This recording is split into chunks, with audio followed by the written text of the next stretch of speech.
আপনারা যদি playing card use করে থাকেন খেলার জন্য অথবা ম্যাজিক দেখাবার জন্য, one of the first things বা অনেক কমন যে জিনিসটা করা হয় ওটা হচ্ছে ইউ স্প্রেড দ্য ডেক, আর ডেক থেকে একজন একটা কার্ড পিক করেন, রাইট? এখন ডেক স্প্রেড করা আসলে অত কষ্টের ব্যাপার না, যে কেউ ডেকটা ইজিলি স্প্রেড করতে পারে, but to do it well is a completely different ball game. সুন্দর করে পারফেক্টলি প্রফেশনালি করার জন্য there is a technique that you can use, and আজকে আপনাদেরকে এই টেকনিকটি শেখাবো।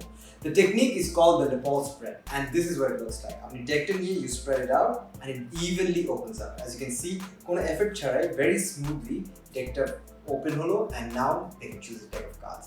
So without further ado, let's get started and আপনাদেরকে শেখাই এই টেকনিকটা কেমনে ইউজ করতে হয়।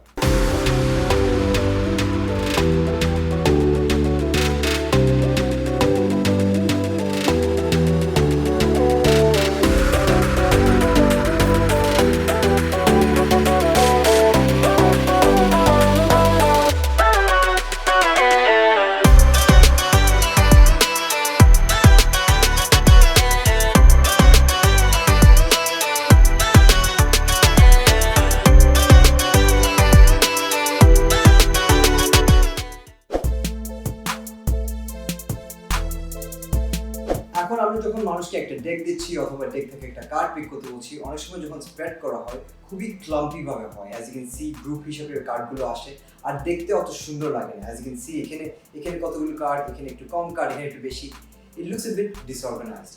এখন আজকে যে টেকনিকটা শেখাচ্ছি ওটা হচ্ছে আপনাদের লেপল স্প্রেড। এখন লেপল স্প্রেডে যে জিনিসটা হয় ওটা হচ্ছে আপনি আমার বাম হাত থেকে যে প্রেশারটা ইউজ করছেন, ওই কার্ডের যে বেন্ড আর প্রেশার ওটা থেকে কার্ডগুলো অটোমেটিক আমরা বাম হাত থেকে স্প্রিং করবো, আপনার ডান হাত সাপোর্টের জন্য থাকবে, and you spread it out very beautifully. এখন লেপল স্প্রেডের আপনার অ্যাডভান্টেজ হচ্ছে ফার্স্ট অফ অল দেখতে অনেক কুল লাগে, ধুম করে কার্ডের ডেকটা সুন্দর করে ফ্যান হয়ে স্প্রেড হয়ে গেল। আরেকটা জিনিস হচ্ছে আপনি যে কার্ড যে ফ্যানটা করছেন, যেটা ডিসপ্লে যেটা করছেন, ওইটা খুবই ইভেন হয় আর দেখতে এস্থেটিকলি অনেক সুন্দর লাগে। So let's get learning how to lapel spread করে। এখন লেপল স্প্রেড করার জন্য আপনার ফার্স্ট ডেকটি নিয়ে আপনার বাম হাতে এভাবে রাখবেন, এন্ড বাম হাতে মেকানিক গ্রিপটা থাকবে। মেকানিক গ্রিপটা দেখতে এরকম, আপনার বাম হাতে ইন্ডেক্স ফিঙ্গারটা এভাবে সামনে থাকবে, তিনটা আঙ্গুল সাইডে এভাবে সাপোর্ট দেবে, আর লেফট হ্যান্ড সাইডে আপনার যে থাম্বটা আছে ওইটা এভাবে উপরে আসবে। এখন স্প্রেড করার আগে আপনি মেকানিক গ্রিপ থেকে কার্ডটা নিয়ে একটু নিচে চলে আসবেন।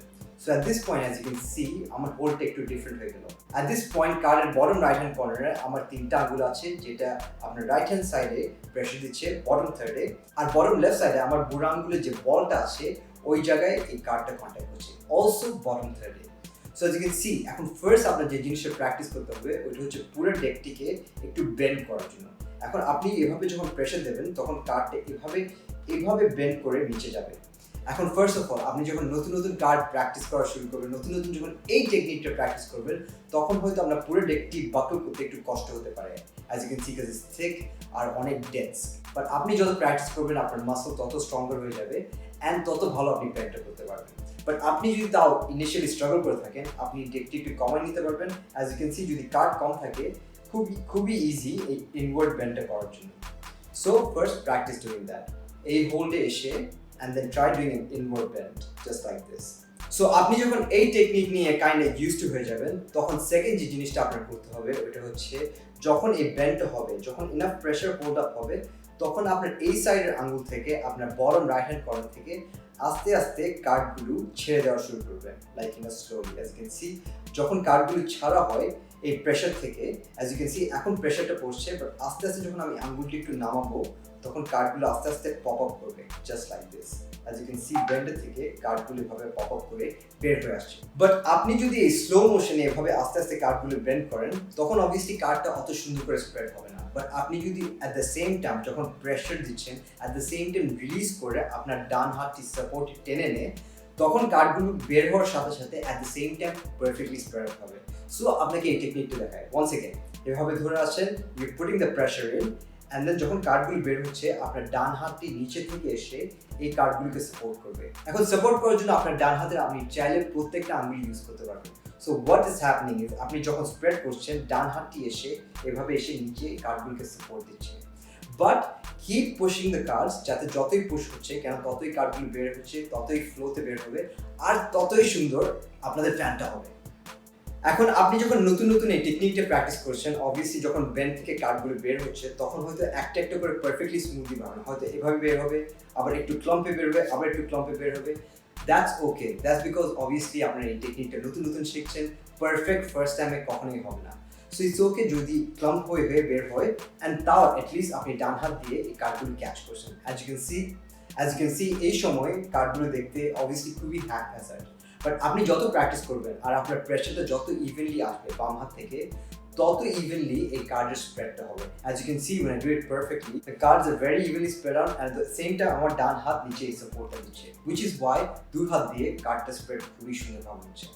আপনাদেরকে আরেকটা অ্যাডভাইস যেটা দিতে পারবো এই ট্রিকটা প্র্যাকটিস করার জন্য ইজ বেসিক্যালি আপনারা নতুন একটা কার্ডের ডেক ইউজ করেন। যখন কার্ড পূর্ণ হয়ে যায় তখন যে সমস্যাটা হয়, কার্ডের সাথে সেকেন্ড কার্ডটা লেগে থাকে আরো বেশি, মোর দেন ইউজুয়াল।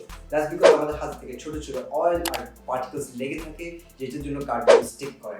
এখন অনেক সময় এগুলো চোখে দেখা যায় না, but obviously it's still there. আপনি যখন নতুন নতুন ডেক কিনবেন তখন ডেকটা খুবই ফ্লুইড হবে, একটা কার্ডের থেকে আরেকটা কার্ডের ফ্রিকশন খুবই কম হবে, which is why আপনি যখন ফ্যানটা করবেন বা লেপল স্প্রেডটা করবেন, it will smoothly go out আর খুবই স্মুথলি ইভেন আউট হবে। সো আপনি যে কষ্টটা করছেন ওইটা আরো ইজিয়ার হয়ে যাবে আপনি যদি নতুন ডেক ইউজ করে থাকেন। সো ইফ ইউ নিউ আর আপনি স্ট্রাগল করছেন এই স্প্রেডটা মাস্টার করার জন্য, আমি যে অ্যাডভাইস দেবো যে নতুন একটা ডেক নেন, নতুন ডেক নেওয়ার পর হোপফুলি এই ট্রিকটা আপনার জন্য আরো আরো আরো অনেক সিম্পল হয়ে যাবে। So that's pretty much it guys. Hopefully এই মুভটা আপনাদের পছন্দ হয়েছে। This is a difficult move, so আপনারা যদি ফার্স্ট টাইমে না পেরে থাকেন হতাশ হবেন না, আপনারা ডেফিনেটলি প্র্যাকটিস করতে থাকেন। আমার অনেক সময় লেগেছিল এটা প্র্যাকটিস করে মাস্টার করার জন্য, বাট ট্রাস্ট মি, একবার যখন আপনার মাস্টার হয়ে যাবে তখন আপনি সবসময় কার্ডগুলো পিক করে নর্মাল স্প্রেড আর জীবনেই করবেন না। You'll be taking the cards, the ball spread করবেন and people will be very impressed, trust me. Because অনেক সময় আমি যখন আমার ম্যাজিক ট্রিক্স দেখাই, অনেক সময় যখন ফার্স্ট স্প্রেডটা এভাবেই করি, ওরা তখনই ইমপ্রেস, তখনই শেয়ার, ওরা লাইক ও এটা কেমনে করলো কি হলো। If you do it perfectly, মনে হয় যে কার্ডগুলো স্মুথলি নিজে নিজে স্প্রেড হচ্ছে without even you moving your cards around. So don't underestimate this, it's a flourish, it's a very powerful one. Hopefully এই ভিডিওটা আপনাদের পছন্দ হয়েছে। যদি পছন্দ হয়ে থাকে please hit the like button, subscribe না করে থাকে please subscribe, and I will see you in the next video. This is magic রাজিক signing out. Peace out.